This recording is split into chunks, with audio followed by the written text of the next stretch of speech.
लगा। गाय पर, संतों पर, माँ नहीं मात पिता नहीं देवा, साधु न सन करवा वहीं सेवा। तो आज ऐसे लोगों के लिए भगवान धरती पर आए जो समाज की धुरी है, स्तंभ है। गाय हमारा स्तंभ है। गाय पर अत्याचार हुआ, भगवान को आना पड़ा। ब्राह्मण पर अत्याचार हुआ, भगवान को आना। देवताओं को, हाँ, और संतों को। अच्छा, जब भगवान प्रकट हुए तो 4 हाथ लेकर आए। कौशल्या जी ने कहा, प्रभु आप कौन हैं? बोले, माँ मैं आपका बेटा हूँ। तो राम जी को देखकर माँ कौशल्या ने कहा, इतना बड़ा बेटा, और वो भी 4 हाथ का? बोले 4 हाथ का तो बेटा नहीं चाहिए, हमें 2 हाथ का चाहिए। तो भगवान छोटे से बन गए। और माँ ने कहा, रोइए, ऐसे थोड़ी है।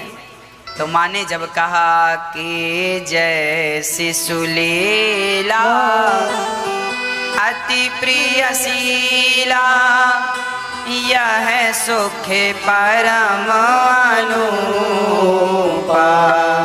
सुनि बचन सुजाना रोदन ठाना, होय बालक सुर भोपा, यह चरित जो गावहीं हरि पद पावहीं, लेना परहीं भव को।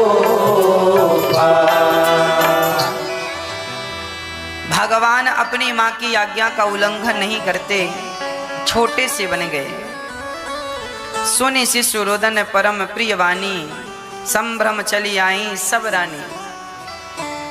जैसे सुना कि कौशल्या ने बच्चे को जन्म दिया है, उसी समय सारी माताएं आ गईं।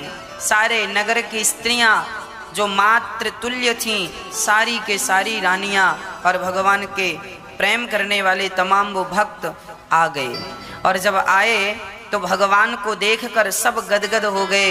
एक सखी दौड़ी दशरथ जी के पास, सुनो सुनो दशरथ जी, बधाई हो। भाई हविंग चल रही है साथ में। बधाई हो, बधाई हो।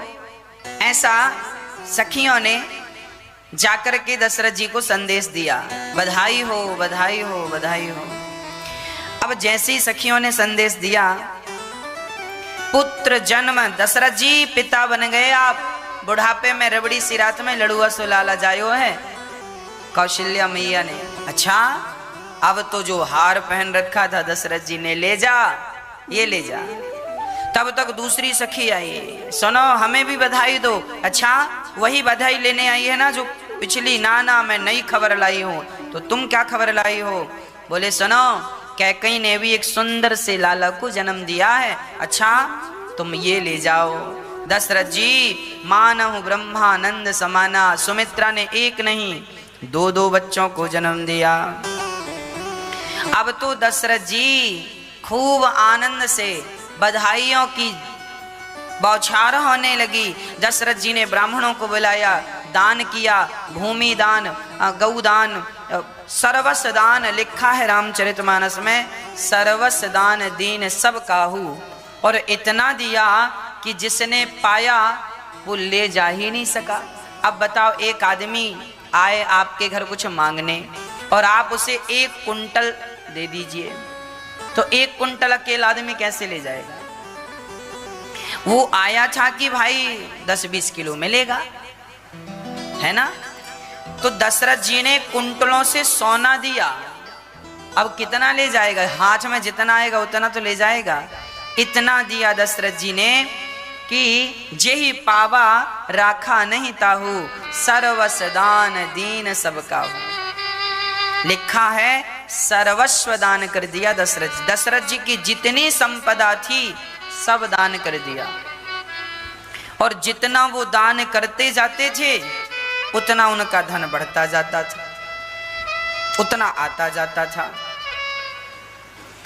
दशरथ जी ने चारों तरफ ध्वजा लगने लगे, आम के पत्तों का वंदनवार बनने लगा, सब लोगों ने अपने घर में शुभ लाभ लिखा, घर के आंगन में दीपक जलाया और सारी सखियां सारे नगरवासी बधाइयां ले लेके, कोई चावल लेकर जा रहा है, कोई दाल लेकर जा रहा है, कोई पैसा लेकर जा रहा है, कोई हीरे मोती लेकर जा रहा है और सब दशरथ जी के आंगन में बधाई दे रहे हैं। दशरथ जी का आंगन सोना चांदी हीरा मोती अनाज से भर गया और जितना दशरथ जी को मिल रहा था उससे ज्यादा वो बधाई में लुटा रहे थे। हाँ, जो लोग इतना सा लेकर जाते, लाला को जन्म मुंह दिखाई कहते हैं ना, जब बच्चे को देखने जाओ तो मुंह दिखाई कुछ देते हैं, सगुन होता है, लोग देते हैं। छोटे से बच्चे का जन्म हुआ, आप गए, मुंह दिखाई कुछ देना होता है। तो राम जी का मुंह देखने जो भी आए सब गदगद हो गए और दशरथ जी ने कहा, आप सब आशीर्वाद देने आए हो, खूब ले जाओ। खजाने खोल दिए, हीरे मोती सब जिसको जितना मन करे ले जाओ।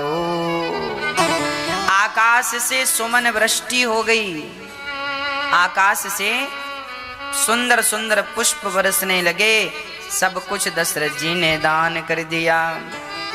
चंदन और कुमकुम की तो कीच मच गई, इतना चंदन और कुमकुम लोग घिस घिस के लाए और दशरथ जी को एक बधाइयां कैसी, चंदन लगा लगा, दशरथ जी के गाल में चंदन लगा दिया, बधाई हो।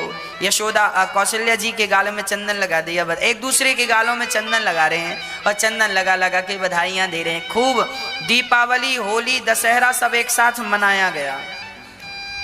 होली भी मनाई गई, दशहरा भी मनाया गया, दीपावली भी मनाई गई और श्रावणी भी मनाई गई। सारे त्योहार एक साथ दशरथ जी के आंगन में मनाए गए। ग्रह ग्रह बाज बधाव शुभ, प्रगटे सुषमा कंद, हर्षवंत सब जहाँ तहाँ, नगर नारी नर वृंद। जो जहाँ था वहां से उत्सव मनाना शुरू किया। चारों भैया का जन्म हुआ और चारों भैया मस्ती से आज माओ की गोद में है अवधपुरी, है ना, अवधपुरी।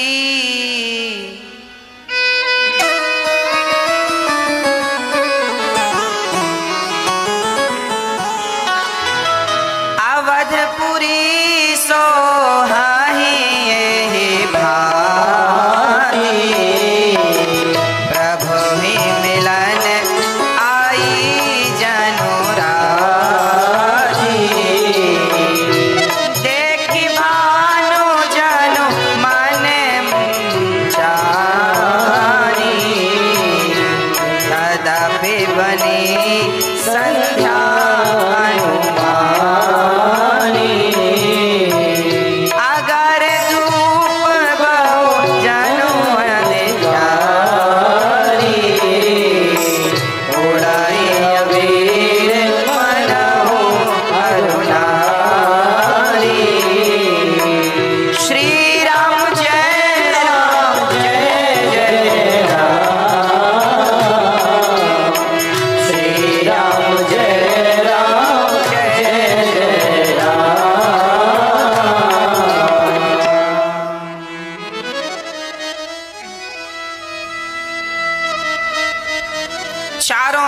अबीर उड़ रहा है, गुलाल उड़ रहा है, उत्सव चल रहा है, खूब आनंद उत्सव की कीच मची है, धूम मची है, चारों तरफ उत्सव चल रहा है।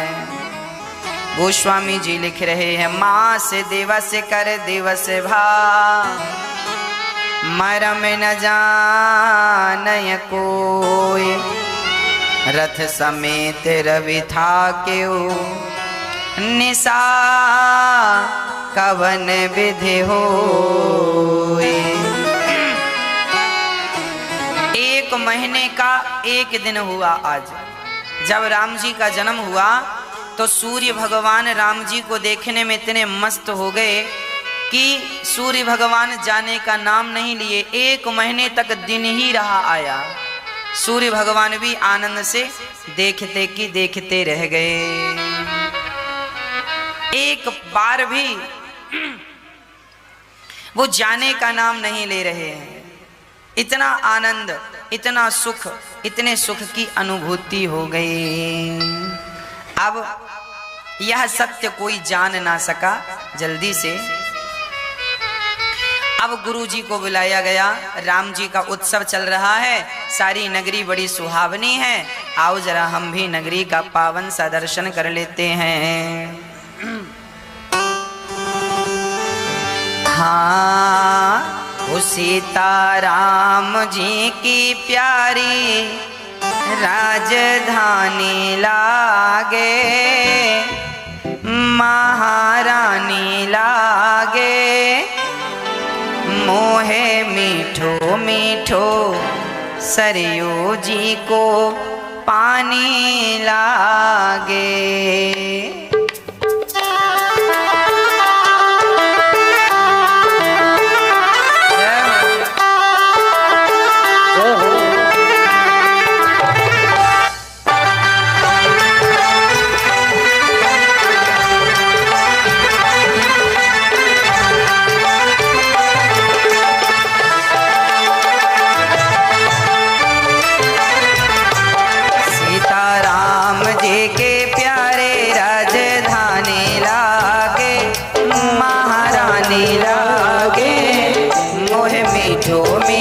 सरयू जी को पानी लागे। सीताराम सीताराम सीताराम सीताराम सीताराम सीताराम।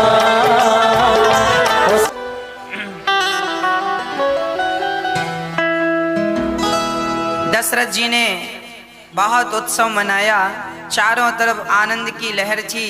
भगवान के उत्सव चारों तरफ मनाए जा रहे। केवल अयोध्या नहीं, घर घर में और आसपास पूरा क्षेत्र राम जी के देवता, स्वर्ग लोक में भी देवता लोग भगवान का उत्सव मना रहे हैं।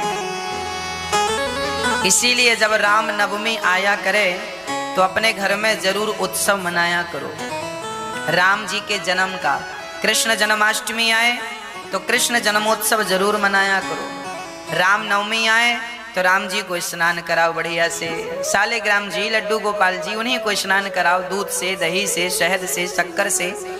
उनको बढ़िया कपड़े पहनाओ, उनको बढ़िया। वो आज उनका जन्मोत्सव है। जिस हिंदू परिवार में, जिस हिंदू घर में भगवान के यह उत्सव मनाए जाते हैं, वही भगवान के भक्त हैं और वही सनातन संस्कृति से जुड़े लोग हैं। जिनके घर में ये उत्सव नहीं मनाए जाते, उनके घर में, उनके घर को घर नहीं कहा जा सकता। इसीलिए जिनके घर में तुलसी है, जिनके घर में लोग एकादशी का व्रत करते हैं, राम जन्मोत्सव, कृष्ण जन्मोत्सव मनाते हैं, कीर्तन करते हैं, कथाएं सुनते हैं, वही घर घर है ना। तो अब दशरथ जी ने गुरु वशिष्ठ जी को बुलाया। गुरु जी आइए। गुरु जी आए। क्या करना है राजन? महाराज आपकी कृपा से पुत्र हुआ है, 4 बच्चे हुए हैं। अब दशरथ जी बच्चों को गोद में लिए लिए घूम रहे हैं आनंद से। वशिष्ठ जी आए, चरणों में प्रणाम किया, चरण धोकर बिठाया, कहा महाराज मेरे पुत्रों का नामकरण संस्कार कर दो। आज भगवान का नामकरण संस्कार श्री वशिष्ठ जी कर रहे हैं। देखिए, संस्कार शब्द तो भगवान के साथ भी जुड़ा है। जो व्यक्ति संस्कार से जुड़ा है वही आज सुखी और सुरक्षित है। जो संस्कार से नहीं जुड़ा आज वो सुखी भी नहीं है और सुरक्षित भी नहीं है। मैं सुरक्षा की बात इसलिए कर रहा हूं कि आज शराब लोग पी लेते हैं, मांस खा लेते हैं। जो व्यक्ति मांस खा रहा है, शराब पी रहा है, समझ लेना कि यह व्यक्ति सुरक्षित नहीं है। सुरक्षित उसी को समझना चाहिए जो मरने के बाद भगवान के धाम को चला जाए भक्ति के बल पर, और जो भगवान के धाम को ना जाए, नरक में चला जाए, तो वो सुरक्षित कैसे है? वो तो असुरक्षित है, क्योंकि इसे तो नरक जाना है। तो आप अपने संस्कार इतने स्ट्रांग कीजिए, इतने मजबूत कीजिए, अपने आप को भगवान से इस कदर जोड़िए कि आप सदा भगवान के धाम में ही जाएं। अभी भी भगवान के चरणों में आप बैठे हैं और ऐसे भजन करते हुए, भगवत प्रेम करते हुए आप भगवान के धाम को चले जाएं। और ये कब संभव है? जब हम अपने आप को संस्कारों से जोड़ेंगे, सत्संग से जोड़ेंगे। आज हमारे देश में संस्कारों की जरा कमी होती जा रही है। आज माँ बाप अपने बच्चों को वह संस्कार नहीं दे पा रहे हैं जिन संस्कारों की बात रामचरितमानस में लिखी है। अभी देखिए वशिष्ठ जी नामकरण संस्कार कर रहे हैं। आगे जब भगवान पढ़ने के लिए जाएंगे तो वहां पर एक बात लिखी है कि जब राम जी पढ़कर आते हैं तो पढ़कर बेटा आ गया है, पता कैसे चलेगा? आजकल तो माँ बाप डिग्री चेक करते हैं, वाह फर्स्ट नंबर आया, इतने तुमने नंबर लाए, यह ग्रेड आया आपका, वाह। माँ बाप आजकल ग्रेड देखते हैं। आजकल माँ बाप बच्चों की अंक सूची में नंबर चेक करते हैं, जबकि पहले के जमाने में ये सब नहीं होता था। कैसे? बच्चे का सर्टिफिकेट नहीं बताएगा कि ये कितना पढ़ा है, बच्चे का व्यवहार बता देगा कि ये कितना पढ़ा है। एक तो होता है सर्टिफिकेट, है ना। आजकल बच्चों के पास क्या है? कागज है, ये महाराज जी हमने पीएचडी की है, ये रहा कागज, सर्टिफिकेट है। आपके कागज में तो पीएचडी है, आपके व्यवहार में कितनी पीएचडी है? रियल कागज क्या साथ में ले जाओगे? इसीलिए पहले की शिक्षा और आज की शिक्षा में बस यही अंतर हुआ है कि पहले की शिक्षा व्यक्ति के चरित्र में दिखती थी, व्यक्ति के स्वभाव में, नेचर में दिखती थी, और आज की शिक्षा केवल कागजों में दिख रही है। मैं पढ़ा लिखा हूँ, ये कागज बता रहे हैं, पर रियल में पूछा जाए कि क्या तुम्हारे पास अक्ल है? माँ बाप से बोलने का क्या तुम्हारा लिहाजा है? कैसे बोलते हो? अपने से बड़ों से तुम कैसे बात करते हो? तो बात करने की भी समझ नहीं है, अपने से बड़ों से कैसे बात करनी चाहिए। और डिग्री है पीएचडी की, और बात करने का तरीका नहीं सीखा साहब ने, है ना। कागज में तो डिग्री है पर चरित्र में कुछ नहीं है। इसीलिए अब राम जी जब पढ़कर आए, गुरु वशिष्ठ जी के पास जब राम जी पढ़ने गए, और अल्पकाल विद्या सब पाई, गुरु ग्रह गयऊं पढ़न रघुराई। जब राम जी पढ़ने गए और पढ़कर आए तो जानते हो, पढ़कर आए तो राम जी ने क्या सीखा? लिखा है प्रातः काल उठ के रघुनाथा, प्रातः काल उठ के रघुनाथा, माता पिता गुरु नावहि माथा, माता पिता गुरु नावहि माथा। राम जी कितने बजे सोकर उठते हैं? लिखा है प्रातः काल, मतलब भगवान सुबह 4 बजे उठ जाते हैं। क्योंकि उनकी जमाने में डिग्री नहीं होती थी ना, तो वो 4 बजे उठ जाते। और आजकल के बच्चे जिनके पास डिग्रियां, वो 10 बजे उठते हैं सोकर। ज्यादा पढ़े लिखे हैं ना, ज्यादा आराम करेंगे, 10 बजे सो के उठेंगे। क्यों 10 बजे सो के उठे? महाराज जी ज्यादा पढ़े हैं हम, हमारे पास ज्यादा डिग्रियां हैं। हाँ, हम बहुत ज्यादा पढ़ चुके हैं। 10 बजे सो के उठे, मन के मालिक हो गए हैं। हमें समझाना मत, हम खुद ज्ञानी हैं, हमें उपदेश देने की जरूरत नहीं है, हम सब जानते हैं। मम्मी तुम हमारे लिए लड़का ना ढूंढना, हम खुद ढूंढ लेंगी, समझदार हैं, ऐसी थोड़ी पढ़े हैं, सब पढ़ लिया हमने। पापा हमारे लिए लड़का ढूंढने की जरूरत नहीं है, हम खुद लड़की ढूंढ लेंगे। हमारे लिए ना लड़का ढूंढो ना हमारे लिए लड़की ढूंढो, हम पढ़े लिखे लोग हैं, हम अपना निर्णय खुद लेंगे, हम पढ़ लिख गए हैं। जब तक मन करेगा तब तक सोएंगे, जो मन करेगा वहां जाएंगे, जो मन करेगा वो खाएंगे। अरे बेटा अंडा ना खाया करो। अरे पापा तुम पुराने जमाने के हो, जानते हो अंडा में क्या क्या होता है? हाँ, आपको पता नहीं है, अंडा आजकल बच्चा माँ बाप को ही पढ़ा देता है, अब बेचारे चुप रह जाते हैं। आज की शिक्षा आपको कहां से कहां ले आई। इसीलिए कहा करता हूं, पहले के जमाने में रसोई में चप्पल पहन के कोई भोजन नहीं बनाता था, क्योंकि पहले के लोग अनपढ़ थे, कम पढ़े लिखे थे, तो चप्पल पहन के रसोई में नहीं जाते थे। आज पढ़े लिखे हैं, बहू पढ़ी लिखी है, चप्पल पहन के रसोई में जाती है। बेचारी को हो सकता है ये भ्रम हो कि हो सकता रसोई में कुछ कांटे वाटे हों, कुछ कांटों का डर रहता है, सो चप्पल पहन के रसोई में भोजन बना लेती हैं। एक बात बताऊं, जब हमारे देश के जवानों को गोली लगती है तो उन्हें ये बात बताई जाती है कि देश का जवान जब शहीद होता है, छाती में गोली लगती है, तो वो अपने मिट्टी को उठाकर अपनी छाती से लगाता है। जननी जन्म भूमश्चा स्वर्गादपि गरीयसी। जिस मिट्टी पर तुम बैठे हो ना, इस मिट्टी को हमारे यहाँ माता कहा जाता है। क्या कहा जाता है? माता। और जब आप रसोई में भोजन बनाते हैं ना, तो आपके पांव जब जमीन में होते हैं तो आप अपनी माँ की गोद में होते हैं। माँ से एक कनेक्शन होता है, एक कनेक्टिविटी होती है।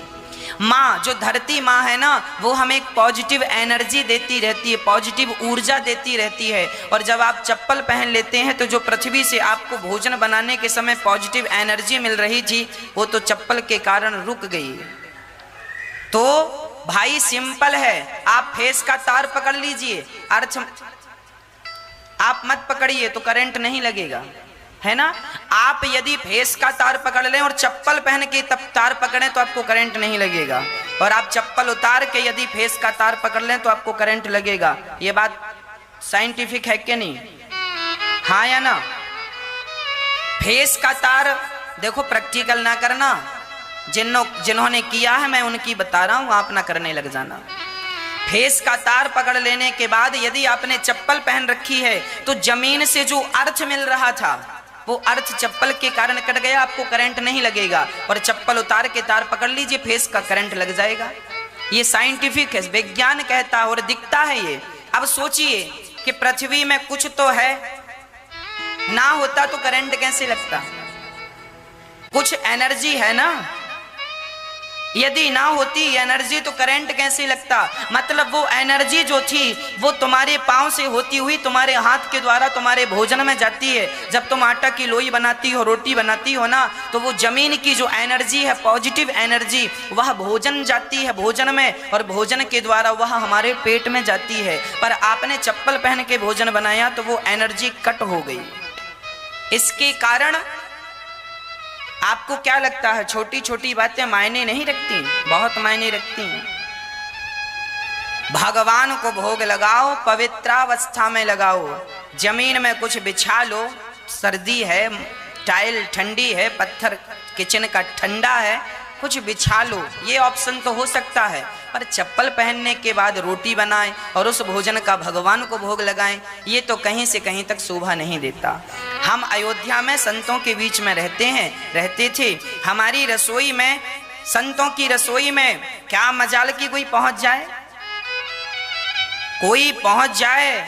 अरे भाई, साधु लोग बड़ी पवित्रता का ख्याल रखते हैं, उनकी रसोई में कोई प्रवेश नहीं कर सकता, कैसे भी नहीं प्रवेश कर सकता। और तो सब ठीक है, आप ज्यादा कपड़े पहनकर भी प्रवेश, साधु लोग ज्यादा कपड़े पहन के भी प्रवेश नहीं करते।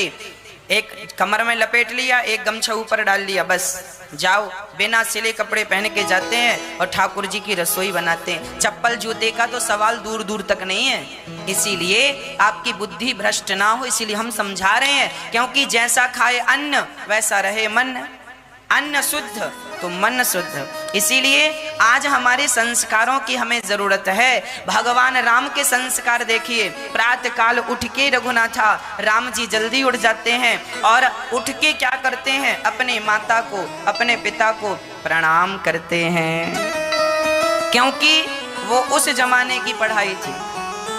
और आज की पढ़ाई आज की पढ़ाई, बच्चे अपने माँ बाप को प्रणाम करना भूल गए, प्रणाम करते भी हैं घुटनों को छू लेते हैं।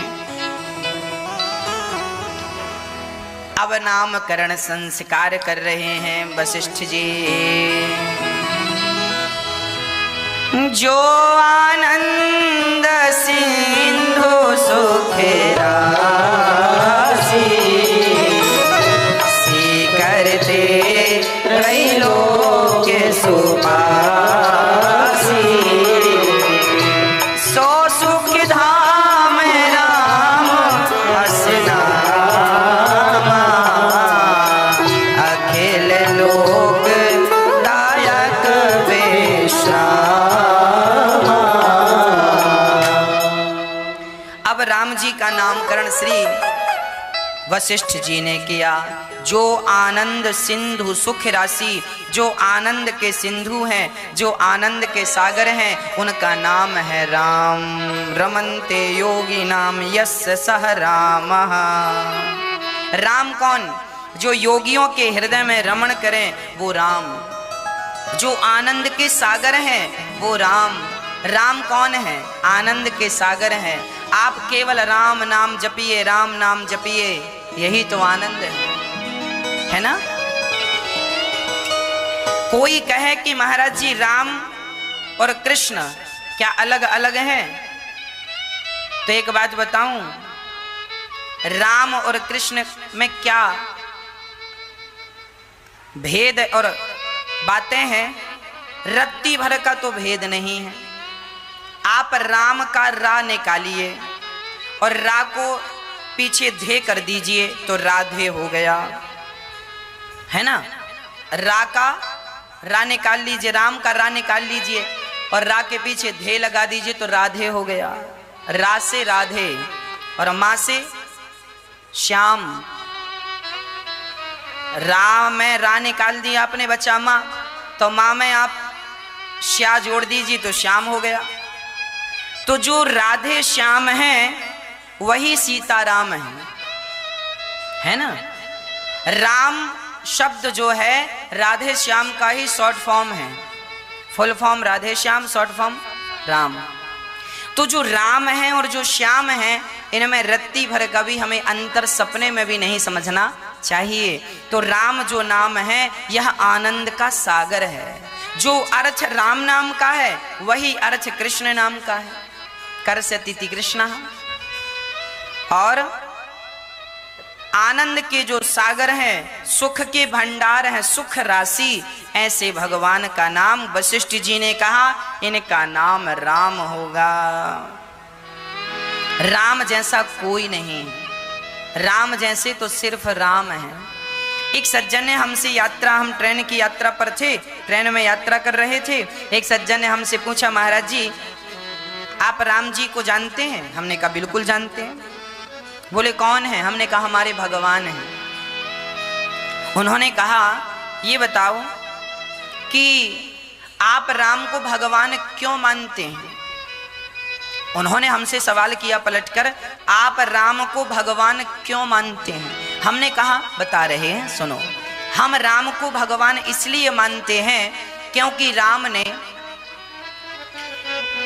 अपनी माँ कौशल्या को जमहाई लेते समय, जैसे कृष्ण कन्हैया ने माँ यशोदा को मिट्टी खाए और मैया ने कहा लाला मुंह खोल, मुंह खोला तो इतने से मुंह में संपूर्ण ब्रह्मांड माँ ने देखा। उसी प्रकार एक दिन भगवान श्री राम जमहाई ले रहे थे और माँ कौशल्या ने देखा तो भगवान राम के इतने से मुंह में सारा ब्रह्मांड नजर आया। ये बात इसलिए आई, राम जी ने माँ कौशल्या को इसलिए दिखाया कि हो सकता है आने वाले युग में लोग ये बातें करने लग जाएं कि राम जी भगवान थे तो भगवान होने का प्रमाण पत्र दो। तो प्रमाण पत्र मांगेंगे सो दे देना कि इतने से मुंह में इतना बड़ा ब्रह्मांड दिखाने वाला कोई सामान्य व्यक्ति तो हो नहीं सकता। तो पहला प्रमाण हमने कहा साहब ऐसा है कि यदि आप अपने मुंह में हमें सारा ब्रह्मांड का दर्शन करा दो तो हम राम को भूल कर हम आपको ही भगवान मान लेंगे। क्या आप करा सकते हैं? उन्होंने कहा नहीं। अब हमने कहा दूसरा सुनो। हमने कहा हम राम जी को भगवान इसलिए मानते हैं क्योंकि राम जी ने अपनी माँ की बात मानी और माँ की बात माने कहा 14 साल के लिए वनवास जाओ। तो कोई और बेटा होता तो कह देता माँ मैं क्यों जाऊं, पर धन्य है राम की माँ ने कहा और तुरंत वनवास के लिए निकल पड़े। हमने कहा आपके पिता ने और आपकी माँ ने आपको घर से निकाला होता तो आप तो अपने माँ बाप पर केस कर देते, परंतु बिना प्रश्न किए राम जी प्रसन्न चित्त से घर निकल गए, घर से निकल गए। और 14 साल तक माँ की आज्ञा मानकर जब सोचो पिताजी सिधार गए, उसके बाद भरत जी गए थे कि चलो भैया जी अब तो पिता भी नहीं है, आप लौट चलो। सारी प्रजा, सारे लाखों लोग राम जी को लेने चित्रकूट गए थे कि नहीं? सारे लोग लेने गए। आपको 4 लोग मनाने आ जाएं तो हम मान जाते हैं। आप कहेंगे चलो भाई हमारी थोड़ी गलती, इन लोग लेने आए हम आ गए, बहाना मिल जाता। लेकिन राम जी को लेने के लिए सारे नगर के लोग गए थे, बच्चों से लेके बूढ़े तक, और सबने, और उन माँ ने भी, कैकेयी ने भी कहा था ना राम वनवास जाओ, आज वह माँ भी संग आई है, राम जी वापस चलो, आई है ना, लेने आई है ना। परंतु राम जी वापस नहीं गए कि मैं अपने मरे हुए पिता को, मरे हुए पिता के वचन का भी, मैं उनके वचन का उल्लंघन नहीं करूंगा। मातृ देवो भव पितृ देवो भव, पिता की आज्ञा भगवान की आज्ञा है, माँ की आज्ञा भगवान की आज्ञा है, मैं उस आज्ञा का कभी उल्लंघन नहीं करूंगा। और धन्य है राम। हमने कहा आप भी 14 साल वनवास में रह के देख लीजिए और 14 साल बाद आप वापस आए तो हम आपको भगवान कहेंगे। आप भी 14 साल वनवास में रह के देख लीजिए, नंगे पांव जरा जंगल जंगल चलिए, और इतना करने के बाद आप अपनी मर्यादाओं में मस्त रहें तो आप स्वयं भगवान हो जाएंगे। भगवान राम इतनी कठिन, इतनी विषम परिस्थितियों में भी राम जी पॉजिटिव रहे, सकारात्मक रहे, इसीलिए राम जी भगवान हैं। हाँ, हमारे और आपके बस की ये बातें नहीं हैं, हमारे और आपके बस की बातें नहीं हैं।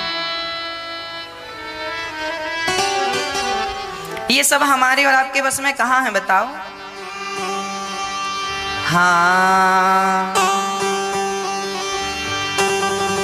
पैदल चल कर द्वारिका जाना सबके बस की बात नहीं है।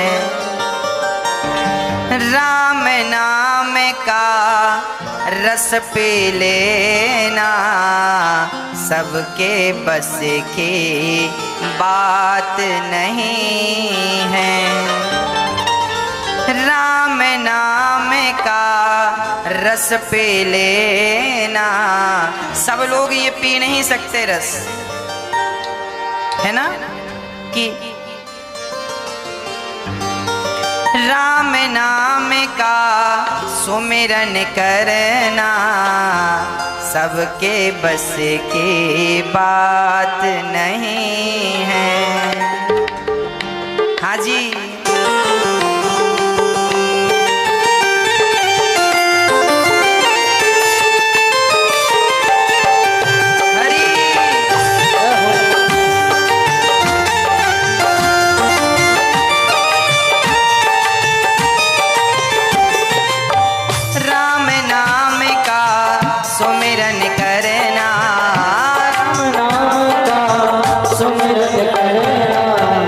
सबके बस की बात नहीं है।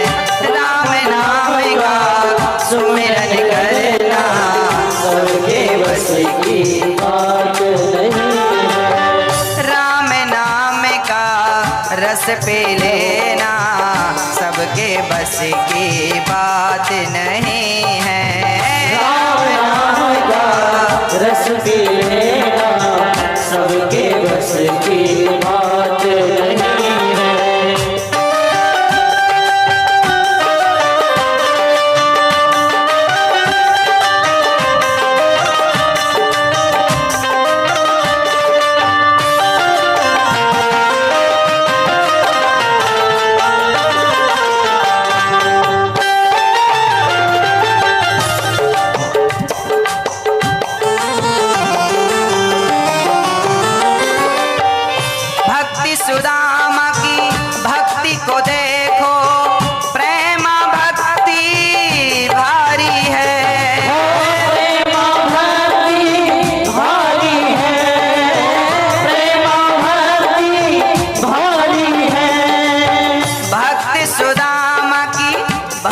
को देखो प्रेम भक्ति भारी है, प्रेम भक्ति भारी है, प्रेम भक्ति भारी है।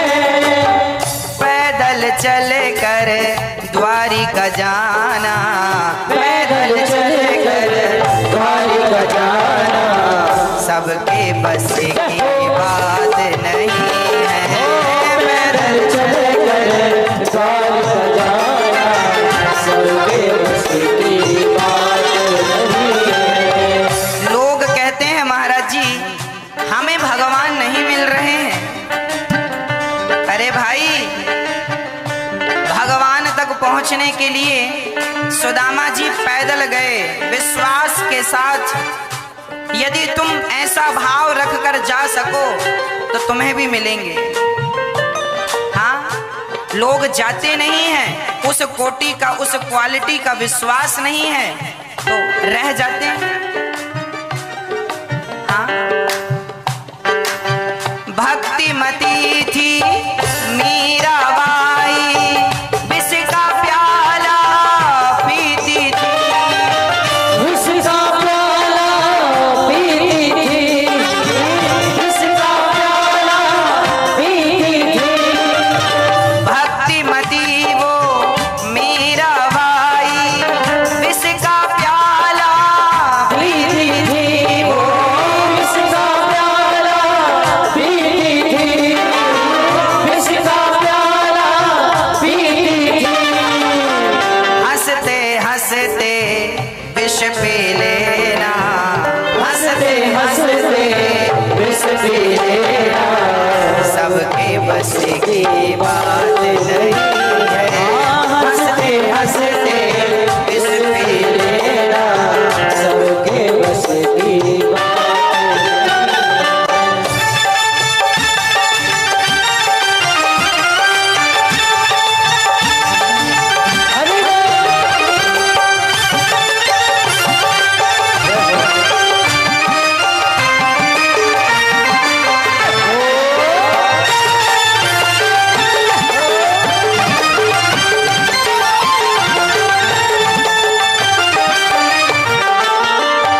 भक्त प्रहलाद जी की भक्ति को देखो, बाल्यकाल में भक्ति करी हो, बालकाल में भक्ति करी, बालकाल में भक्ति करी।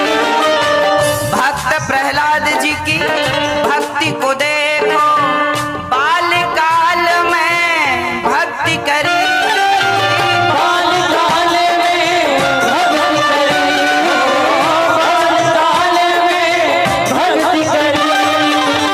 खंबा चीर के प्रभु को पाना, खंबा चीर के प्रभु को पाना सबके बस की बात नहीं है, खंबा चीर के प्रभु को पाना सबके बस की बात नहीं है। राम नाम का अमृत पीना, राम नाम का अमृत पीना सबके बस की बात नहीं है। राम नाम का अमृत पीना सबके बस की बात नहीं है।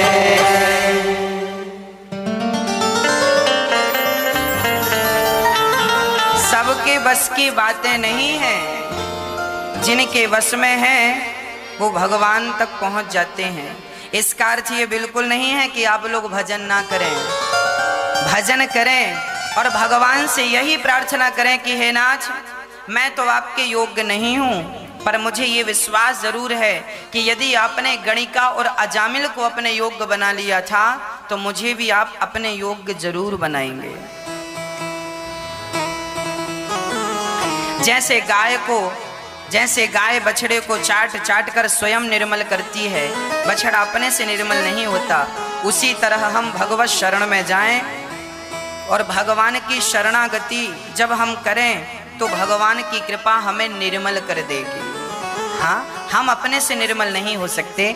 ऐसे सुख के धाम राम का नामकरण हुआ। विश्व भरण पोषण कर जोए, ताकर नाम भरत अस होई, ताकर नाम भरत अस होई। जो विश्व का भरण पोषण करें उनका नाम भरत। आप अपने कोठार रूम में जहाँ अपने घर में अनाज रखते हैं, चावल दाल सब रखते हैं, वहाँ भरत जी का नाम जरूर लिखा करें, क्योंकि अन्नपूर्णा जो माता है स्वयं भरत जी ही उसके पूरक हैं। इसलिए जो भरत जी का स्मरण कर लेते हैं वो भूखे नहीं रहते।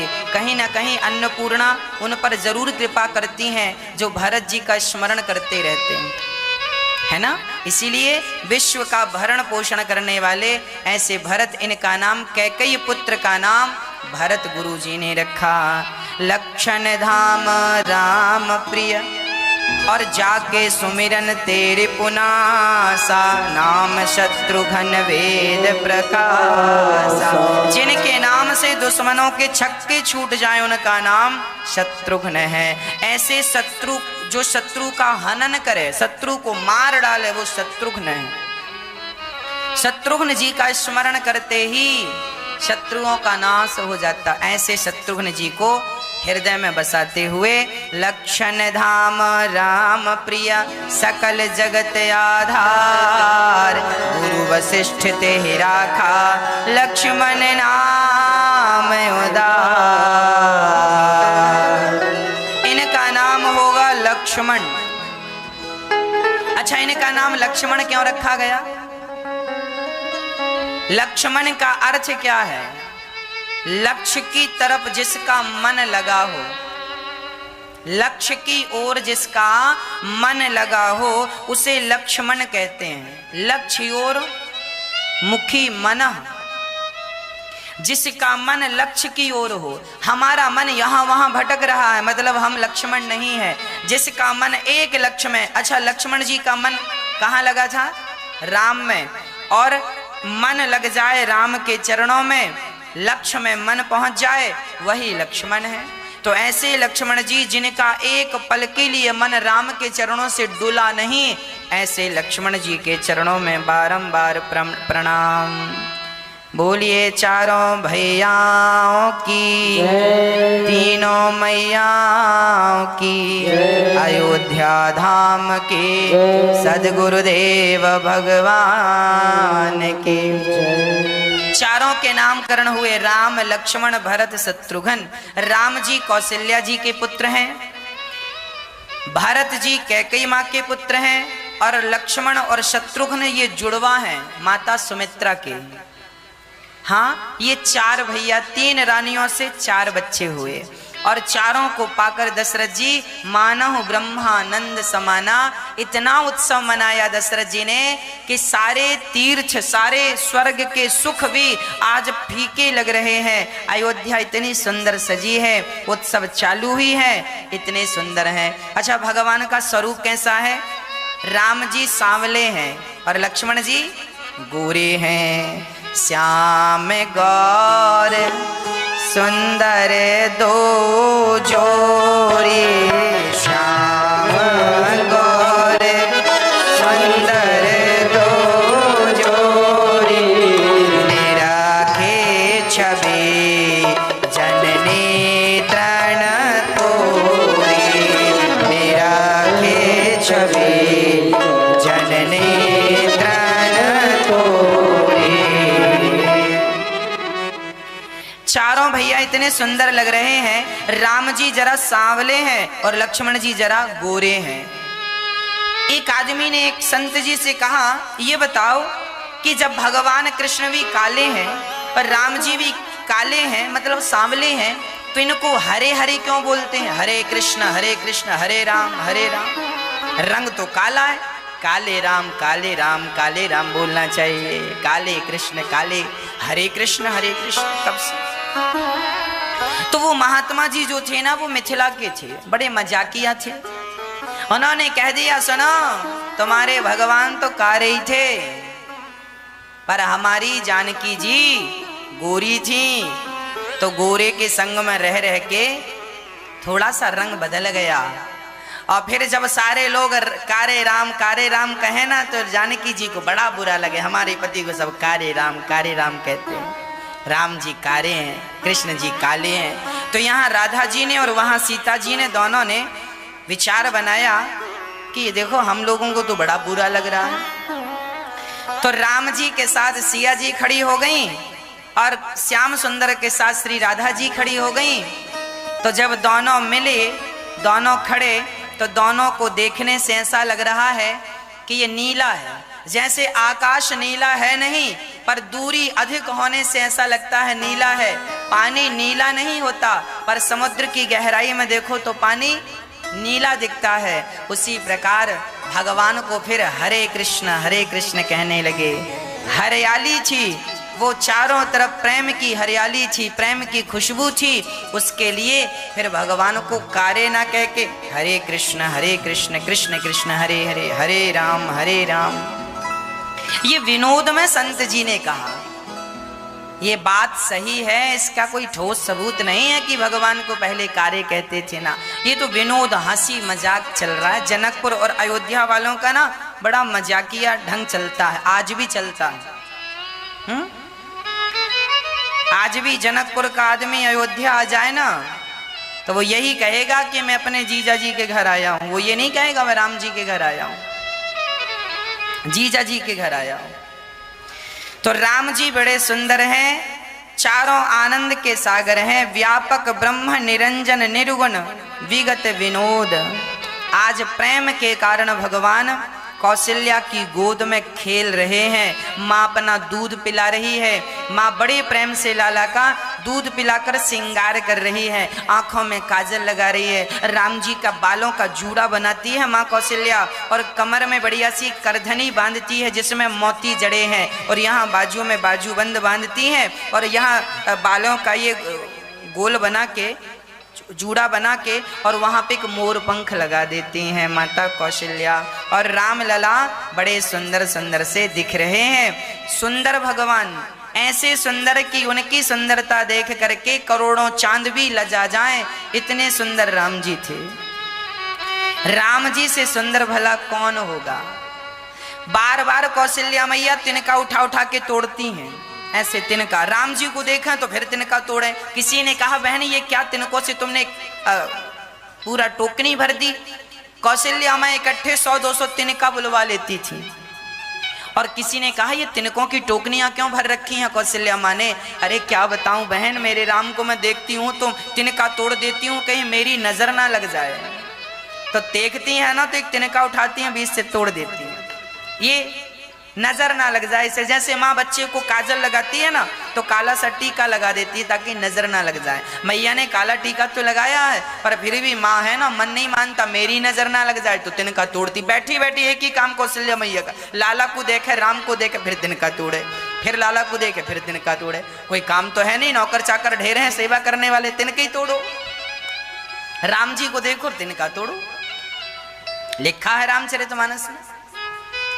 तिनका तोड़ रही है माता कौशल्या जी, राम को नजर ना लग जाए।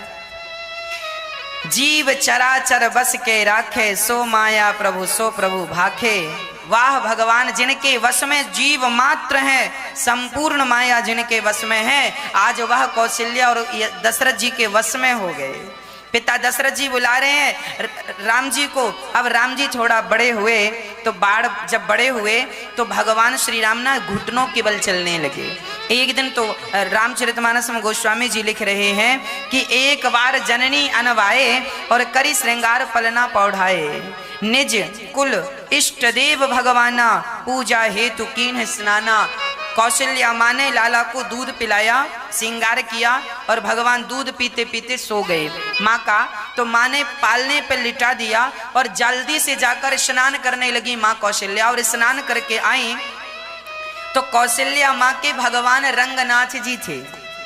रंगनाथ भगवान ही दशरथ जी, कौशल्या जी, अयोध्या वासियों के इष्ट हुआ करते थे।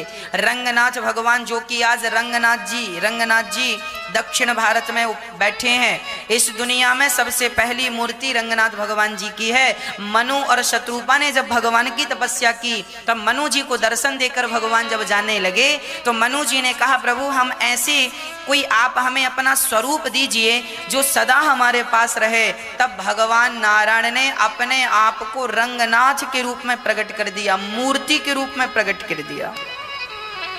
तो रंगनाथ भगवान ही इस धरती की पहली मूर्ति है।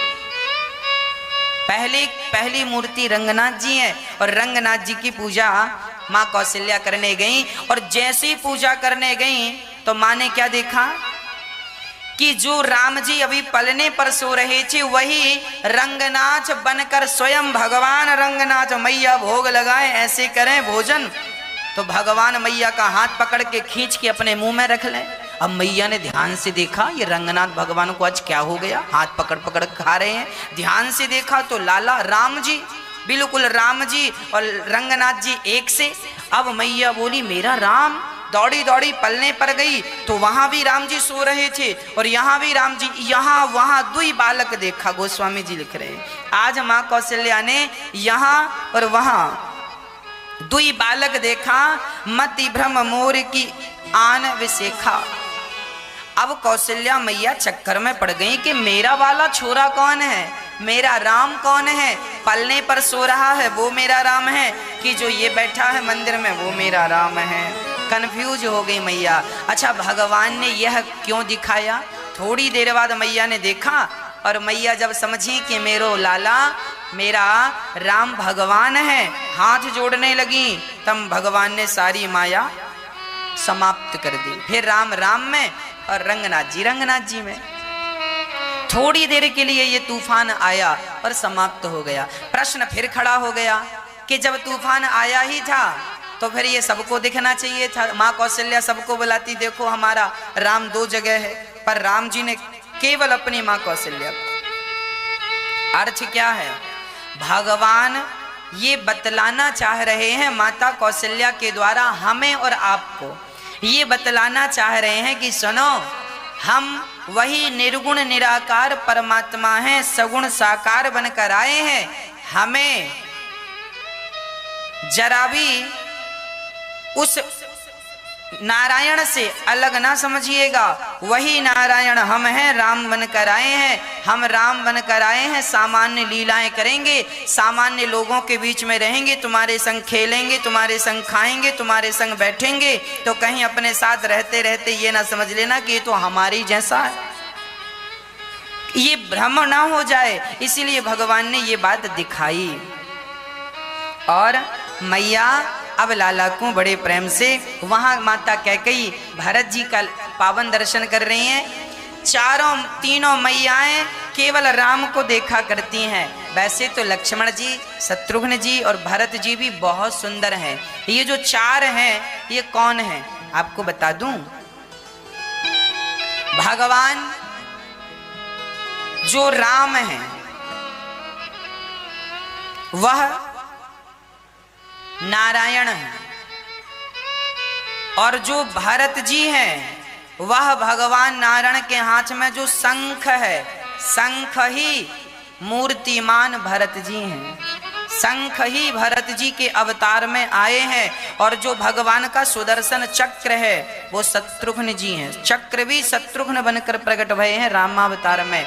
और जो लक्ष्मण जी हैं ये शेषावतार हैं। जो शेषनाग भगवान है ना, जिसके ऊपर भगवान बैठते हैं, तो लक्ष्मण जी कौन है? ये भगवान के परिकर हैं, भगवान की सेवा में सदा सदा के लिए रहते हैं। लक्ष्मण जी केवल राम के पास नहीं आए, जब वही राम कृष्ण बने तो वही लक्ष्मण जी बलराम बन करके आ गए। भगवान कभी अपने भक्तों को छोड़ते नहीं है, भगवान अपने भक्तों के बिना कहीं जाते नहीं है। हाँ, इसीलिए आचार्य लोग साथ में रहते हैं, आचार्य गण हैं ये, है ना। लक्ष्मण जी आचार्य हैं, भक्तों के आचार्य लक्ष्मण जी हैं। लक्ष्मण जी से सीखना चाहिए कि अपने इष्ट के प्रति कैसा प्रेम होना चाहिए, लक्ष्मण जी बताएंगे। अब चारों हैं ये, राम लक्ष्मण भरत शत्रुघ्न। अब राम जी पढ़ने के लिए गए, थोड़ा बड़े हुए, घुटनों के बल चल रहे हैं। माँ ने सुंदर सा श्रृंगार किया, ठुमक चलत रामचंद्र बाजत पैजनिया। सूरदास जी ये पद लिख रहे हैं, राम जी कैसे चल रहे हैं, ठुमक चलत राम, ठुमक ठुमक के चल रहे हैं। पाँव में पायल बंधी है, तो जब राम जी एक कदम रखते हैं तो छम, फिर दूसरा पग रखते हैं छम। मैया कौशल्या उंगली पकड़ी है, राम जी उंगली पकड़ते हैं माँ की और छम छम छम छम राम जी माँ कौशल्या की तरफ बढ़ते हैं। फिर दशरथ जी को लगता मैं भी चलाऊं। अब दशरथ जी कौशल्या जी कोई काम धाम करते ही नहीं, दशरथ जी राज दरबार में जाते ही नहीं, बस राम जी के ही दर्शन करते। राम जी हैं, भगवान हैं। अरे जिनकी बनाई सृष्टि इतनी सुंदर है, जिनके बनाए स्त्री और पुरुष इतने सुंदर हैं, कल्पना कीजिए कि वो भगवान स्वयं कितने सुंदर होंगे। राम जी ठुमक ठुमक के चल रहे हैं, है ना। और जब राम जी चले तो सारे लोग दर्शन कर रहे हैं। राम जी थोड़ा बड़े हुए, राम जी को देखने शंकर जी आए, कागभूषुंड जी आए। और एक दिन तो क्या हुआ, दशरथ जी भोजन कर रहे थे तो भगवान श्री राम दशरथ जी की थाली से चावल उठाएं और ले जाके आंगन में बाहर डाल दें। दशरथ जी ने कहा, राम यहाँ बैठ के खाओ, अन्न ऐसे नहीं फेंकते, बाहर तुम फेंक के आ रहे हो। राम जी को अपनी गोद में बिठा के दशरथ जी खिला रहे हैं, जैसे एक पिता कैसे अपने बेटे को गोद में बिठा कर खिलाता है, राम जी को खिला रहे हैं। तो राम जी थाली का चावल उठाते हैं, एक रोटी उठाते हैं, रोटी में मक्खन लगाते हैं और आंगन में जाके फेंक आते हैं। किसी ने राम जी से कहा, क्यों, आप भगवान हैं और अन्न को ऐसे फेंक रहे हैं। तब राम जी ने कहा, हम फेंक नहीं रहे हैं, फिर क्या कर रहे हैं। बोले, हमारा एक भक्त बैठा है बाहर, वो अंदर नहीं आ सकता। क्यों, सारे भक्त तो अंदर आ करके दर्शन करते हैं, गोद में ले ले के दर्शन करते हैं। तब भगवान ने कहा, हमारा एक भक्त है जो कौआ है, जिसे कागभूषुंड जी कहते हैं, कौआ है। अब वो अंदर आएगा नहीं, द्वारपाल अंदर आने नहीं देंगे। तो राम जी मक्खन रोटी ले जा करके बाहर आंगन में बैठ के कौआ को देख देख के खा रहे हैं। तब कौआ आया, राम जी को प्रणाम किया, और कौआ अर्थात कागभूषुंड जी थे। वो कागभूषुंड जी ने आंखों में आंसू भरते हुए कहा, वाह दीनानाथ, आप इतने दयालु हैं कि मैं अंदर नहीं आ सका तो आप मेरे लिए स्वयं रोटी लेकर बाहर आ गए। यही भगवान की परम दयालुता है कि हम भगवान तक नहीं पहुंच पाए तो भगवान स्वयं हम तक पहुंच करके हम जैसे पतितों को पावन करते हैं। ऐसे भगवान को यदि कोई भूल जाए तो उससे अधम कौन होगा। इसीलिए सदा भगवान से प्रार्थना किया करो कि हे नाथ, मैं आपको कभी भूलूं नहीं, हे नाथ, मैं आपको कभी भूलूं नहीं, हे रघुनंदन, मैं आपको कभी भूलूं नहीं। शंकर जी भी आए और बढ़िया सा दर्शन करके गए। चारों तरफ डमरू बजा बजा के आज अयोध्या की गलियों में नाचे जोगी मतवाला, अलख निरंजन खड़ा पुकारे, देखूंगा कौशल्या लाला। शंकर जी बोले, मैया मोकू जल्दी से दर्शन कराए दे। मैया बोली, बाबा आप कहाँ से आए हो। कागभूषुंड जी छोटे से बच्चे बन गए और शंकर जी बूढ़े से पंडित बन गए। शंकर जी बोले, मैया तेरे छोरा को भविष्य बताए हुए आयो हूं। कौशल्या जी बोली, अच्छा बताओगे भविष्य। हाँ हाँ अंदर आओ। कौशल्या जी बोली, अंदर आओ। तो छोटा सा बच्चा कागभूषुंड जी छोटे से बन गए ना बालक, कागभूषुंड जी भी सांग में जाने लगे। कौशल्या जी बोली, एक कोई अंदर आना है, दो नहीं आ सकते।